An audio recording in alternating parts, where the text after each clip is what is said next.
নমস্কার বন্ধুরা, আমি ওম হরর স্টুডিওতে আপনাদেরকে স্বাগত। তো আজকে সৈয়দ মুস্তফা সিরাজের লেখা নিঝুম রাতের আতঙ্ক গল্পটি আপনাদের জন্য নিয়ে চলে এসেছি। তো বিশেষ চরিত্রে গজপতি, ভবভূতি ও ভূতনাথ। শুরু হচ্ছে সৈয়দ মুস্তফা সিরাজের লেখা নিঝুম রাতের আতঙ্ক।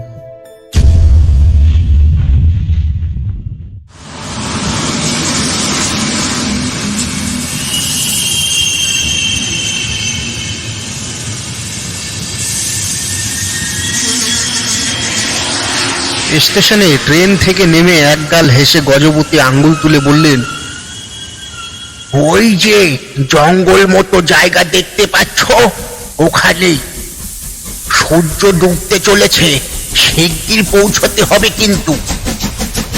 ভবভূতি ট্রেনটা চলে না যাওয়া অবধি কোনো কথা বললেন না, গম্ভীর মুখে দাঁড়িয়ে রইলেন।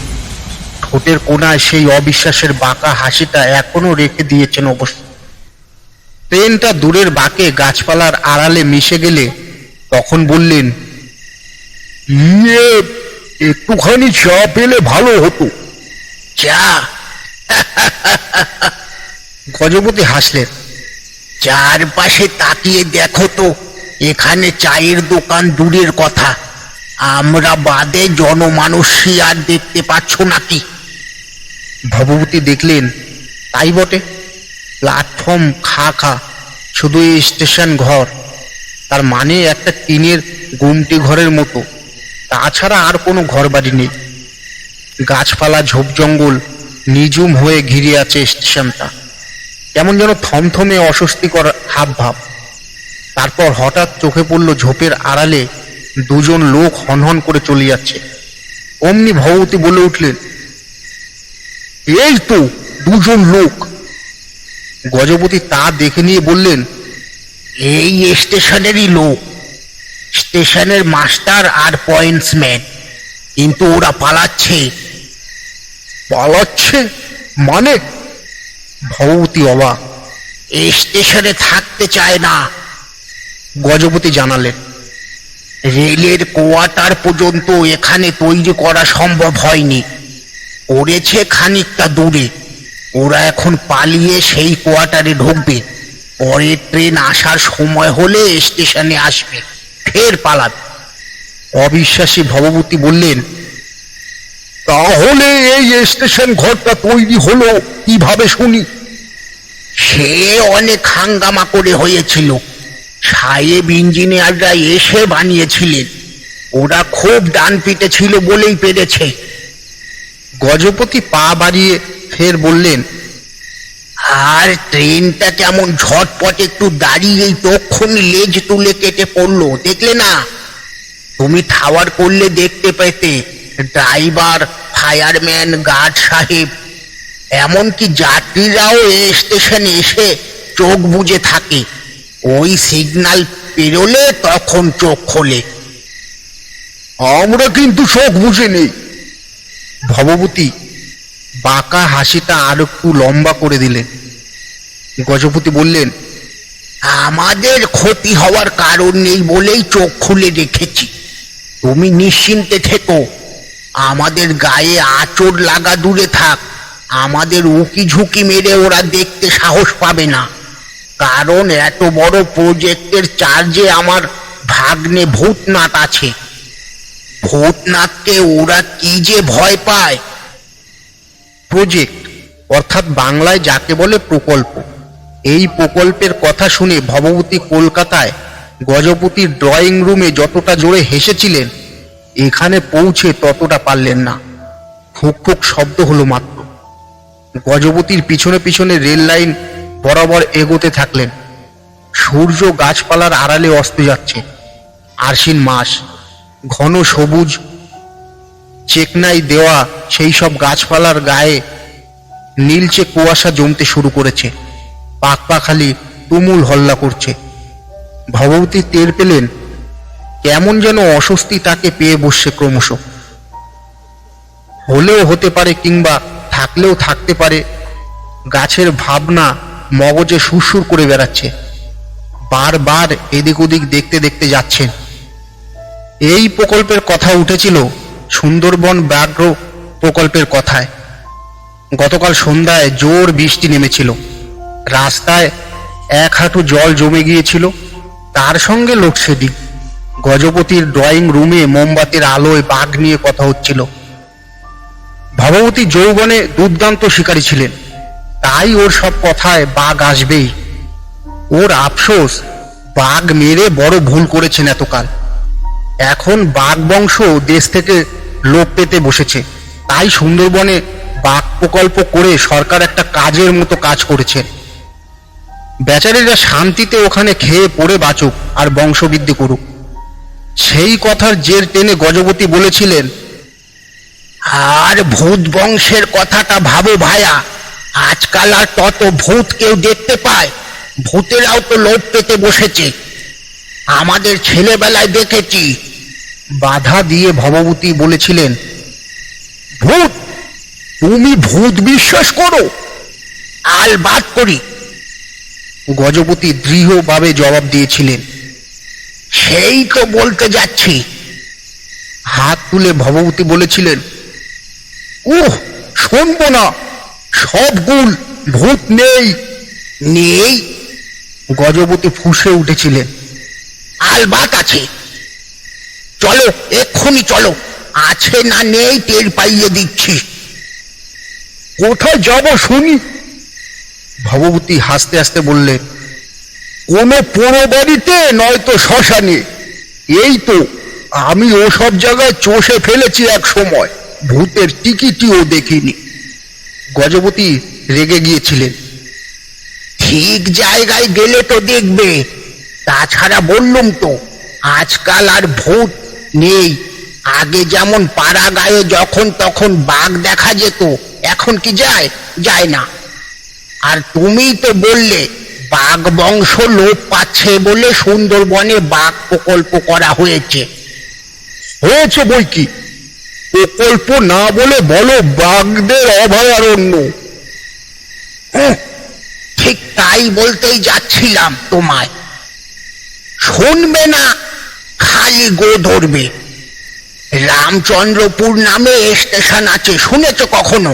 শোনোনি? ভবভূতি বাঁকা হেসে বলেছিলেন, না, শুনিনি। তা হয়েছে কি? রামচন্দ্রপুরের ঠিক তোমার সুন্দরবনের বাঘেদের অভয়ারণ্যের মতো তো ভূতেদেরও বংশরক্ষার জন্য অভয়ারণ্য করা হয়েছে, জানো? আর তার প্রজেক্ট অফিসার কে জানো? না, জানি না, কারণ এমন প্রজেক্টের কথা কোশমিন কালেও শুনিনি। গজপতি গর্জে বলেছিলেন, তুমি যা জানো না বা শোনোনি তা নিয়ে তর্ক করতে এসো না। রামচন্দ্রপুর ভূত প্রকল্পের চার্জে যে অফিসার আছে তার নাম ভূতনাথ, আমার আপন ভাগ্নে। সে রীতিমতো মেক্সিকোতে ট্রেনিং নিয়ে এসেছে ভূতের ব্যাপারে। ভবভূতি অবাক হয়ে বলেছিলেন, বলো কি? হ্যাঁ, মেক্সিকো বিশ্ববিদ্যালয়ে ভূতত্ত্বরে ডক্টরের ডিগ্রি দেয়। আমাদের ভূত সেই ডিগ্রি পেয়ে এখন ভারতের নাম করা গোস্ট এক্সপার্ট অর্থাৎ ভূত বিশেষজ্ঞ হয়েছে। গত বছর যখন রামচন্দ্রপুর গোস্ট প্রজেক্টে ভূতেদের অভয়ারণ্য চালু হয়, তখন তার উদ্বোধন করেছিলেন কে জানো তো? ভূত বিষয়ক দপ্তরের মন্ত্রী মিসেস হারমটমটিয়া। ভবভূতি আরো অবাক, এমন সরকারি দপ্তরের নাম শুনিনি তো আগে। আর এসি হারমটমটিয়া, শুনিনি তো। গজপতির উল্লাস দেখে কে? এই তো, কিছু খবর রাখো না? রাখবে কি করে? সারা জীবন তো বনে বাদারে বাঘের লেজ ফলো করেই কাটালে। শুনে রাখো, এমন দপ্তর একটা আছে, তবে গোপনীয় দপ্তর, তাই কেউ জানে না। আমার ভাগ্নের খাতিরেই আমি জেনেছি। তাহলে ওই মন্ত্রী মহোদয়ার পুরো নাম বুঝি মিসেস শাকচুর্নি হারমটমটিয়া? ভবভূতি ফের হেসে উঠেছিলেন। গজপতির আবার রাগ হয়েছিল, বলেছিলেন, ঠিক আছে, কালই আমার সঙ্গে বেরিয়ে পড়ো। রামচন্দ্রপুর ভূতারণ্যে গিয়ে সচক্ষে সব দেখবে। এও বুঝবে এ স্টেশনের নাম রামচন্দ্রপুর রাখার কারণই বাকি। কি কারণ শুনি? ওটা ভূতারণ্যের বর্ডার। রাম শব্দে ভূতেরা জব্দে, বুঝলে না? পাছে অভয়ারণ্য বা ভূত প্রজেক্টের দু একটা পাজি ভূত এলাকা ছাড়িয়ে বাইরে গা গ্রামে গিয়ে হানা দেয়, তাই ওই ব্যবস্থা। তোমার সুন্দরবন ব্যাঘ্র প্রকল্পের দু একটা বাঘটি এমন করে না মাঝে মাঝে। রেল লাইনের ধারে ধারে কিছুটা এগিয়ে ডান দিকে সরু একখালি রাস্তায় নামলেন গজপতি। সামনে একটা ছোট্ট নদী দেখা যাচ্ছিল, তার উপর কাঠের পোল আছে। সেই পোলে পৌঁছবার পর বললেন, এবার আমরা ভূতেদের অভয়ারণ্যের এলাকায় ঢুকেছি। ওই দেখো, কাঠের ফলকে দেখা যাচ্ছে রামচন্দ্রপুর ভূত প্রকল্প। দেখতে পাচ্ছ তো? ভবভূতি থমকে গেলেন, মুখের বাঁকা হাসিটা মিলিয়ে গেল। কাঠের ফলকটার সামনে দাঁড়িয়ে চশমা খুলে চোখ দুটো মুছে নিলেন। তারপর চশমার কাজ ভালোভাবে মুছে হেঁট হলেন। কিন্তু না, বড় বড় হরফে সত্যি লেখা আছে রামচন্দ্রপুর ভূত প্রকল্প, এবং তলায় ব্র্যাকেটের মধ্যে 13টি প্রজাতির ভূতের অভয়ারণ্য। তার পাশে আর একটা বড় ফলকে নোটিশ, সাবধান, কেহ উহাদের উত্তপ্ত করিবেন না। ঘাড় মটকাইয়া দিলে সরকার দায়ী হইবেন না। তবে কেহ কেহ আদর করিয়া উহাদের কিছু খাওয়াইতে চাহেন, তাহলে আপত্তি নাই। কিন্তু নিচের এই তালিকা খাদ্যগুলি ছাড়া আর কোনো প্রকার খাদ্য খাওয়াইবেন না, জরিমানা করা হইবে। ভবভূতি একটু ঝুঁকে খাদ্য তালিকার ছটফট করে চোখ বুলিয়ে নিলেন। দুধ, রসগোল্লা, হাড়গোড়, শুকনো গোবর, খাঁটি সরিষার তেল, পাকা কলা, টিকটিকি ডিম ও লেজ, নানা রকম মাছ, শিঙি মাছ বাদে আরশোলার ঠ্যাং। গজপতি ওর পিঠে হাত রেখে চাপা স্বরে বললেন, দেরি হয়ে যাচ্ছে, সন্ধে হয়ে গেল। আমার ভাগ্নের অফিসে গিয়ে ও সব জেনে নেবে, এসো। ভবভূতি গুম হয়ে গেছে, মুখের বাক্যই নেই। তার উপর গজপতির এই রকম চাপা গলার কথা শুনে তার গা ছমছম করছে। এবার দুধারে ঘন ঝোপ জঙ্গল, মাঝখানে এক ফালি পিচের পথ। কিছুটা চলার পর বড় বড় গাছের জঙ্গল দেখা গেল, তার মধ্যে একটা আলো দেখা যাচ্ছিল। গজপতি তেমনি চাপা গলায় বললেন, ওই যে শ্রীমানের অফিস, মানে আমার ভাগ্নের। ভবভূতি একটু মোটামুটি অনেকটা বিশ্বাস করে ফেলেছেন। খুঁতখুঁতে গলায় বললেন, ওদের জন্য কিছু খাবার আনা উচিত ছিল। গজপতি ঠোঁটে আঙ্গুল রেখে বললেন, চুপ, খাবারের নাম করো না, এক্ষুনি পিছু নেবে। সেবার আমি কি বিপদেই না পড়েছিলুম এসে। পিছু নিয়েছিল নাকি? হ্যাঁ, ওই অফিস অব্দি পিছনে খালি বলে, কি এনেছিস দিয়ে যা। বলো কি? আচ্ছা, ওরা নাকি স্বরে কথা বলে কেন বলো তো? নাক নেই যে, কঙ্কালের মুন্ডু দেখনি, নাক আছে। ঠিক বলেছ, নাকের জায়গায় গর্ত আছে বটে। এই সময় আলো অনেক কমেছে।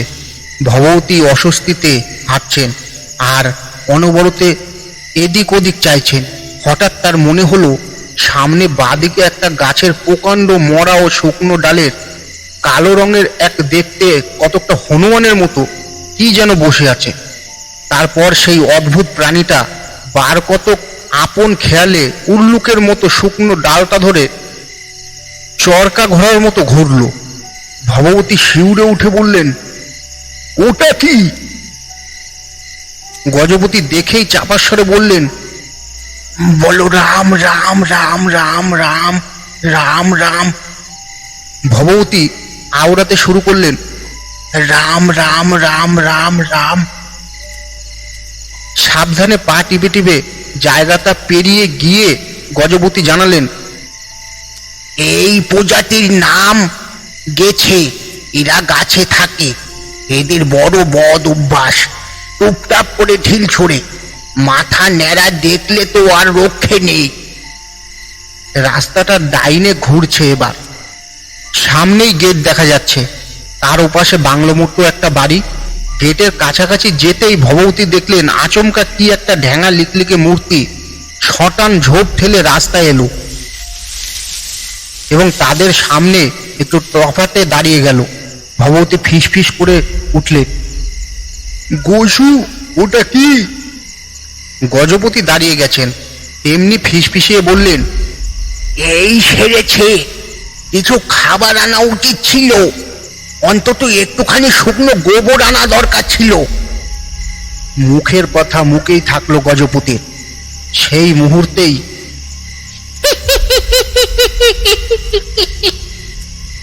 করে বেজায় হেসে উঠল। ভবভূতি বীর বীর করে বলতে থাকলেন, tram tram tram tram tram tram. তারপর টের পেলেন রামের বদলে ট্রাম বলছে। তক্ষুনি শুধরে নিয়ে রাম নাম শুরু করলেন। আর গজপতি বিকট চেঁচিয়ে আর্তনাদের সুরে বলে উঠলেন, ভূত, ওরে ভূত, ভূত রে, তোর ঘটোৎকচকে সামলে নে, বেরিয়ে পড়েছে। বাংলো বাড়ি থেকে আলো হাতে বেরিয়ে যে সাড়া দিল, কোন ভেতরে? নাম ধরে ডাকছিস, এ স্পর্ধা তো কম নয়। গজপতি বললেন, বাবা ভূত, আমি তোর মামা গজপতি। আলো হাতে হন্তদন্ত হয়ে এগিয়ে এলো একটা লোক। তাকে দেখে রাস্তা আটকে দাঁড়ানো সেই মূর্তিটা এক লাফে ঝোপঝাড় ডিঙিয়ে পালিয়ে গেল। কিছুক্ষণ আচমকা যেন ঘূর্ণি ঝড় বয়ে গেল। গজপতি ফিসফিস করে জানালেন, পাহাড়ি দেশের ভূত, বুঝলে তো। তারপর ভবভূতির হাত ধরে পা বাড়িয়ে বললেন, বাবা ভূত, তোকে খবর দিয়ে আসতে পারিনি। এদিকে ট্রেনটাও লেট করেছিল। গেট খুলে ডাক্তার ভূতনাথ বললেন, মামা নাকি? আসুন আসুন, কি সৌভাগ্য। উনিকে? আমার বন্ধু ভবভূতি পতিতুণ্ড। তোকে এনার কথা বলেছি, মনে নেই হয়তো। ইনি একসময় নাম করা শিকারী ছিলেন। আর ভবভূতি এ হচ্ছে সেই ডাক্তার ভূতনাথ পাত্র। ডাক্তার ভূতনাথ নমস্কার করে বললেন, আসুন আসুন, কি সৌভাগ্য। বাংলো ঘরের মধ্যে একটা হ্যাজাক জ্বলছে। লণ্ঠনটার দম কমিয়ে বারান্দায় রেখে ডাক্তার ভূতনাথ ওদের নিয়ে ভেতরে ঢুকলেন। কোনার টেবিলে একটা কালো বেটে মোটাসোটা হাড়িমুখো লোক খাতায় কি সব লেখালেখি করছিল। একবার মুখ তুলে দেখলো, ভবভূতির গা শিরশির করে উঠল লোকটাকে দেখে। মানুষ বটে তো, কেমন যেন ভুতুরে চেহারা। পাশের ঘরের দরজা খুলে ডাক্তার ভূতনাথ বললেন, এক মিনিট, মোমবাতিটা জ্বেলে নি। ভবভূতি বললেন, লোডশেডিং বুঝি? না, এখানে ইলেকট্রিসিটির বালাই নেই। কেন নেই পরে বলছি। বলে ভূতনাথ মোমবাতি জ্বেলে দিলেন। ডাকলেন, আসুন মামা, আপনারা ভেতরে এসে বসুন, আমি চাই জোগাড় করছি। ঘরটা বেশ বড়। ভবভূতি ও গজপতি আরাম করে বসলেন। ডাক্তার ভূতনাথ বাইরে চলে গেলেন। বাইরে তার শোনা গেল গলা, কাকে ডাকাডাকি করছেন। গজপতি বললেন, ইলেকট্রিক সিটি কেন নেই জানো? ভূতেদের ওই আলো সয় না। লণ্ঠন হ্যাজাক অব্দি বড় জোর সয়। ওই ইলেকট্রিক সিটির জ্বালায় তো ভূত বংশ লোপ পেতে বসেছে। ভবভূতি দমে গেছেন এখন। সায় দিয়ে মাথাটা নাড়লেন শুধু। তারপর বারবার জানলার দিকে তাকাতে থাকলেন। বলা যায় না কখন কি পিটিকিস্তির ভুতুরে চেহারা জানলায় উকি মেরে ওই রকম একখানা পিলে চমকানো হাসি হাসবে হয়তো। মনে হচ্ছে রাইফেলটা আনলে ভালোই হতো। কিন্তু রাইফেল কি এরা ছুটতে দিত? তার চেয়ে বড় কথা, রাইফেলের গুলি ভূতের গায়ে লাগতো কি না তাই বা কে জানে। কখনো তো পরীক্ষা করার সুযোগ পাননি। কিছুক্ষণ পরে চা খেতে খেতে ভবভূতি এই অভয়ারণ্যের ভূত বৃত্তান্ত বেশ মনোযোগ দিয়ে শুনছিলেন। গজপতি ভাগ্নে ডাক্তার ভূতনাথ পাত্র অমায়িক মানুষ, রোগা শিরিঙ্গে চেহারা, গায়ের রং কুচকুচে কালো, চুলগুলো ছোট এবং সাজারুর কাটার মতো খাড়া, গোপটাও তাই। এই শরতের ভ্যাপসা গরমেও সুটটাই পড়ে আছেন। গজপতির চোখ নাচছে অনবরত, যেন বলতে চাইছেন, দেখেছো আমি কেমন ভাগ্নের মামা, ভাগ্নে পাকা সাহেব।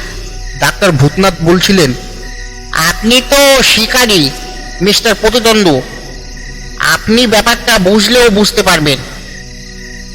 আপনার যেমন বন্য প্রাণী বিশেষ করে বাঘের ব্যাপারে তীব্র কৌতূহল ছিল বললেন, আমারও ছেলেবেলা থেকে ভূতের ব্যাপারে ভীষণ আগ্রহ ছিল। যাই হোক, হঠাৎ একদিন কাগজে দেখলুম মেক্সিকো বিশ্ববিদ্যালয়ে ভূত তত্ত্বে গবেষণার জন্য সেখানকার সরকার ভিত্তি দিচ্ছেন। অমনি কপাল ঠুকে দরখাস্ত করে দিলুম। ইন্টারভিউতে ডাক পড়লো, পাশ করে গেলুম। তারপর তো দেখতেই পাচ্ছেন, শুনেও থাকবেন। সাগ্রহে ভবভূতি বললেন, শুনেছি, কিন্তু এই প্রকল্পে কিভাবে ভূত এনে জড়ো করেছো সেই কথা বলো তো বাবা শুনি। ভূতনাথ হেসে বললেন, সে অনেক হাঙ্গামা, কাগজে বিজ্ঞাপন দিতে হয়েছিল। কেউ কোথাও ভূতের খোঁজ পেলে জানান, পুরস্কৃত করা হবে। বিস্তর চিঠি এসেও ছিল, কিন্তু বেশিরভাগ জায়গায় গিয়ে দেখি মিথ্যে ভোগাচ্ছে। তবে কিছু জায়গায়, যেমন ধরুন কলকাতার পুরনো কয়েকটা বাড়ির ছাদ, চিলেকোঠা, সিঁড়ি হাতড়ে 3 রকম প্রজাতির ভূত পেয়েছিল।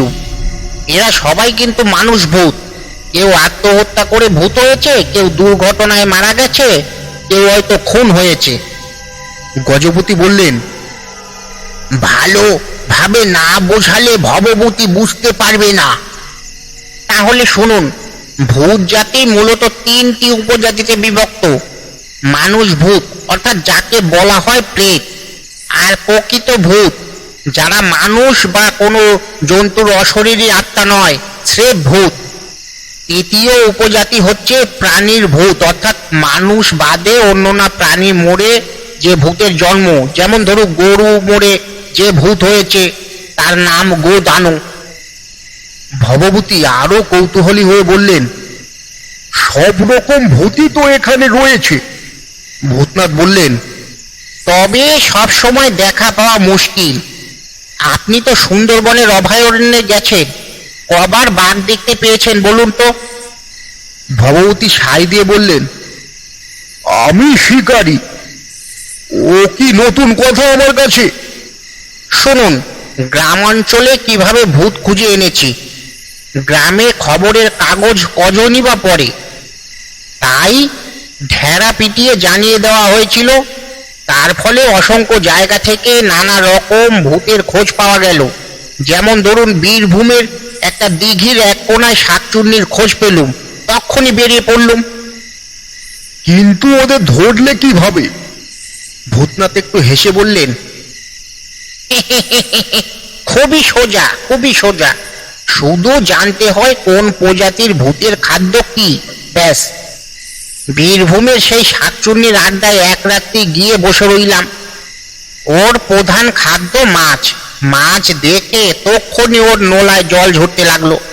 ঘোমটার ফাঁক দিয়ে বলল, একটা মাছ দে না ভাই। আমি অমনি উঠে চলতে শুরু করলুম। সারা পথ ও পেছনে পেছনে চাইতে চাইতে আসে, আর আমি বলি, আর একটু গিয়ে দেব, চলে আয়।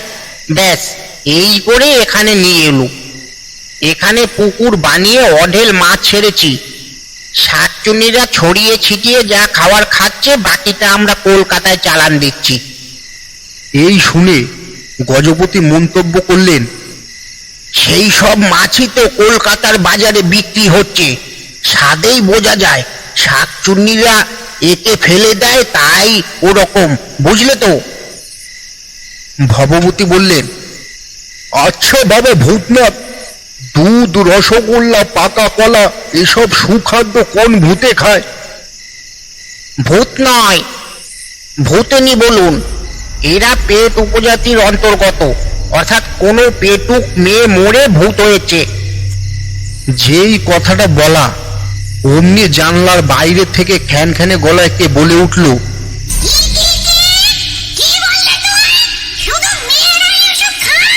ভবভূতি আঁতকে উঠে দেখলেন নির্ঘাত ভূতনিই বটে। চুলের যা ছিঁড়ি, তার পরনে শাড়ি, কত রকম গয়নাও পরা, জানলায় দাঁড়িয়ে চোখ কটকটিয়ে তাকিয়ে আছে।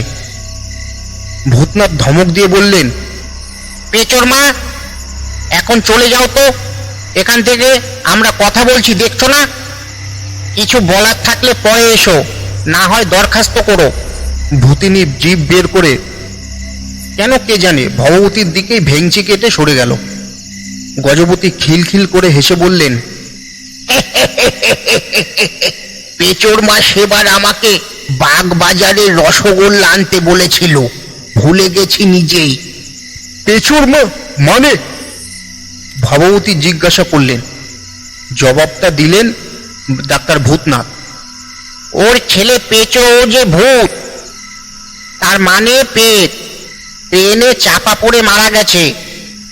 ভবভূতি বললেন, আচ্ছা বাবা ভূতনাথ, এত যে ভূত রেখেছো অভয়ারণ্যে, তুমি কিংবা তোমার কর্মচারীরা কেউ কখনো বিপদে পড়নি তো?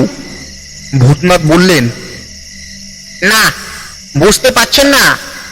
বেছে বেছে কর্মচারী রাখা হয়েছে, রীতিমতো ট্রেনিং দেওয়া হয়েছে। ভূত নিয়ে কাজ করা তো সহজ নয়।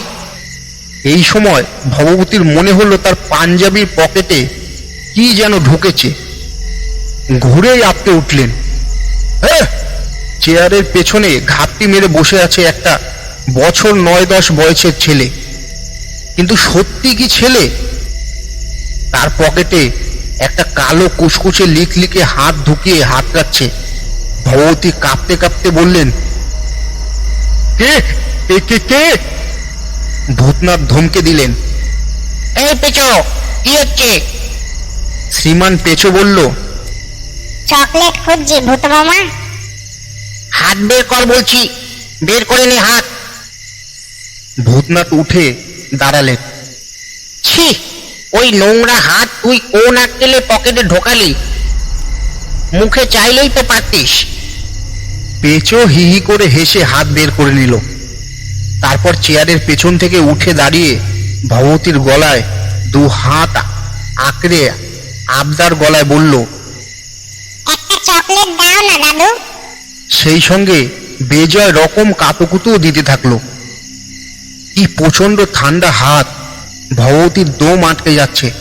ভয়ে কাঁপতে কাঁপতে গো গো করতে করতে শেষ পর্যন্ত ভূতের মতোই হি হি করে হেসে উঠলেন।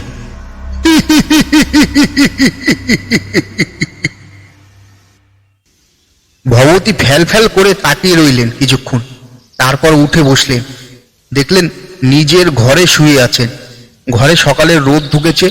তার নাতি রুনু বলল, ও দাদু, এখনো ঘুমাচ্ছ তুমি? আমি কখন উঠেছি? ভবভূতি আগে ভালোভাবে দেখে নিলেন রুনু না পেঁচো, তারপর শুধু বললেন, ও দাদু, একটা চকলেট দাও না, দাও না, দাও না, একটা চকলেট দাও না। ভবভূতি চমকে উঠলেন। এও তো চকলেট চায়। কিন্তু না, মনের ভুল। স্বপ্নই দেখেছিলেন বটে। কাল সন্ধ্যায় গজপতির সঙ্গে ভূত নিয়ে বেজায় তর্ক হয়েছিল। এবার মনে পড়েছে। এতক্ষণ শুনছিলেন সাইয়াদ মুস্তফা সিরাজের লেখা নিঝুম রাতের আতঙ্ক। কেমন লাগলো বন্ধুরা গল্পটি? গল্পটি যদি ভালো লেগে থাকে তাহলে আমাদের এই চ্যানেলকে সাবস্ক্রাইব করুন ও পাশে থাকা বেল আইকনটি প্রেস করে দিন, যাতে আমরা কোনো গল্প ছাড়লে সবার আগে আপনাদের কাছে পৌঁছে যায়। তো আগামী সপ্তাহে আবার একটি নতুন গল্প নিয়ে চলে আসবো। ততক্ষণের জন্য তোমরা ভালো থেকো, অপেক্ষায় থেকো, টাটা।